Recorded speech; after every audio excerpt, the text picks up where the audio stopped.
Now, next, we turn to cold, hard cash.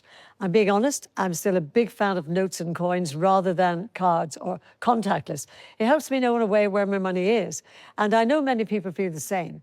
Unfortunately, though, the number of cash machines is actually falling. Shortly, I'll be finding out why, and indeed what can be done about it. But first, here's an insight into the impact that can have on those of us who really do rely on cash. It was way back in 2011 that we first looked into the availability of cash in our villages, towns and cities, and heard from the then boss of cash machine network, Link. Almost every transaction which is going on in the UK is cash, and almost all of that cash comes out of the ATM network. So people like you and me need to have a really healthy, easy-to-access ATM network, or we're not going to be able to live our lives properly. But by the time we returned to the story in 2018, it was a very different picture, and the use of cash for everyday purchases had slumped, and card payments rocketed. That led to the cash machines, or ATMs, that millions of us rely on, gradually disappearing right across the UK. It was a trend that concerned people like 81-year-old Derek, who'd recently moved to the village of Linfield in Sussex to be closer to his daughters and grandchildren. In Linfield, the problem is that there are no ATMs. There used to be a bank, apparently, about 20 years ago, but it closed and its ATM went. And for Derek, who had mobility issues and found walking long distances difficult, that was proving to be more than just a bit of an inconvenience. Although he did have a contactless bank card, he preferred to deal in cash so that he could more easily keep track of his spending and where his pension was going. Not only that, but many of the businesses and services he relied on also preferred cash. There's a greengrocer across the road where I like to go, and he doesn't accept debit cards for amounts less than £5. There's pharmacy as well. If I'm going to require a taxi to go to dentist or the hospital, then I pay by cash. But with no cash machine or bank in the village, if Derek wanted to withdraw any money, he faced a half-hour round trip on foot into the village to ask for cash back from his local supermarket.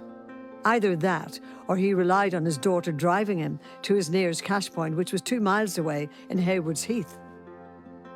This problem of cash machines being too far away to service local residents wasn't just being felt in Sussex, but up in North Yorkshire as well.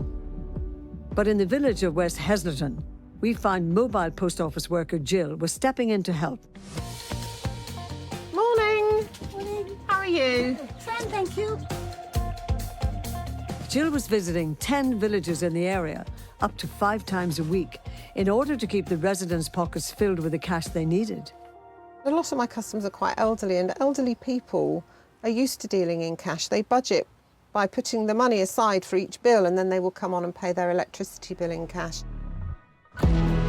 Well, since 2018, the amount of cash we've been withdrawing from cash machines each year has dropped by half, with the sharpest fall at the start of the pandemic in 2020, when many of us turned to contactless payments. But since then, the ship has steadied a little, with figures from ATM provider Link showing cash withdrawals totaled almost £1.2 billion in 2024. So for those of us who prefer the rattle of change in our pockets over the beep of a digital payment, what does the future look like for cash?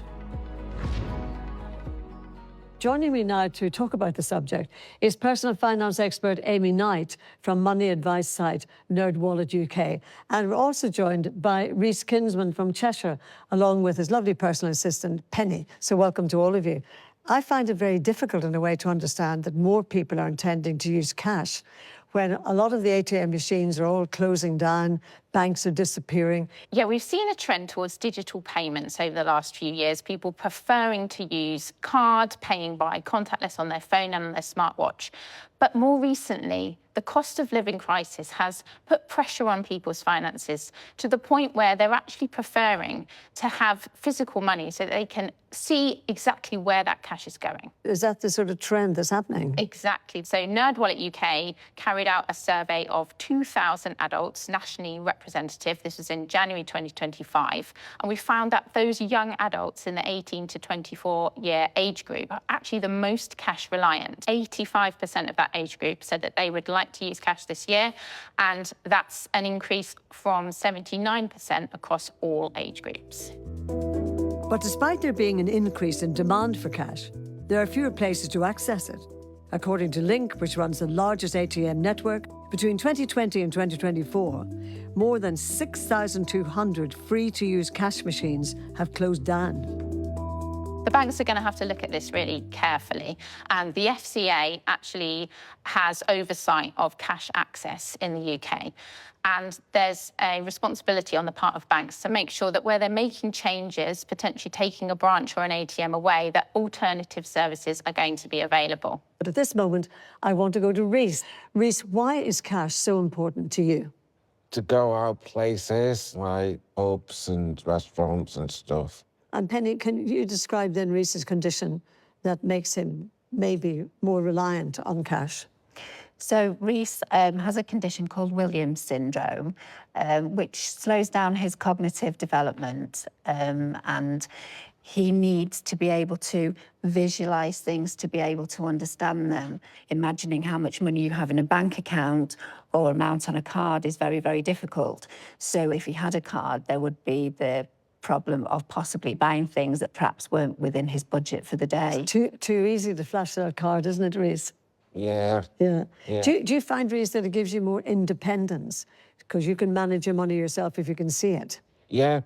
Yeah, I'm kind of trying to see the money in myself, yeah. Now, I gather that recently you had a bit of an embarrassing situation at a restaurant. So what happened? I ordered my food, but no one let me use cash, that's let me use card. How did you feel at the time? Disappointing and not happy. So would that put you off going back to a restaurant like that? Yes.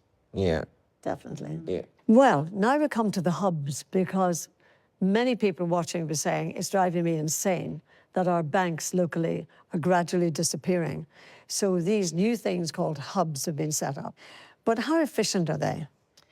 It's early days for banking hubs. Over the next 5 years, there's going to be 350 banking hubs set up across the country, and they won't just be specific to one bank. So customers will be able to go to those hubs to make payments in cash, withdraw money, and also speak to somebody about their account. And there's also going to be super ATMs trialled. There's a few on trial in England at the moment, where you won't just be able to withdraw money, but you can actually pay cash in. So how easy it is for a community to get a hub in their town or village? One thing you can do is go on the FCA website, and there's a form there to give you information about requesting a review of cash access in your area. Now, this will be assessed not on your individual circumstances, but the community as a whole. It's worth checking before you request a review whether another cash access point has popped up without you realising. So on the Link website, there's a cash locator you can use to see where your nearest ATM actually is. The FCA says that 99% of people in the country are within 3 miles of a cash access point. So Penny and Reese, what's it like in your area then to get the cash in the first place? Do you have a cash machine? Yeah, in our shop, we do have a cash machine. We do. We have one fairly locally, which we're very lucky does seem to work most of the time. But otherwise, we'd have to take a journey into the town, which is a car journey. And I think in our town, we've gone from 6 banks down to 1 cash machine at supermarkets. And what's the feeling then in your area? There are a lot of the population are very disappointed, but for adults like Reese, it means they have to travel to be able to get their cash out. Yeah. Listen, I want to thank you, first of all, Amy, for your advice, and to Reese, you're a star. And to Penny, as a personal assistant, you're marvellous. Thank you. Thank you very much for coming on our programme. It's lovely to see you. Thank you very much. Thank you. Thank you very much. UK Finance told us that the banking industry is committed to preserving access to cash for people who need it. It said whenever a bank branch closes, Link, the UK's main ATM network, independently assesses the local community's cash access needs and will introduce any new services required, which can include a banking hub. It added that where face-to-face services are required, customers can also access community bankers and can withdraw and deposit money in post offices across the UK.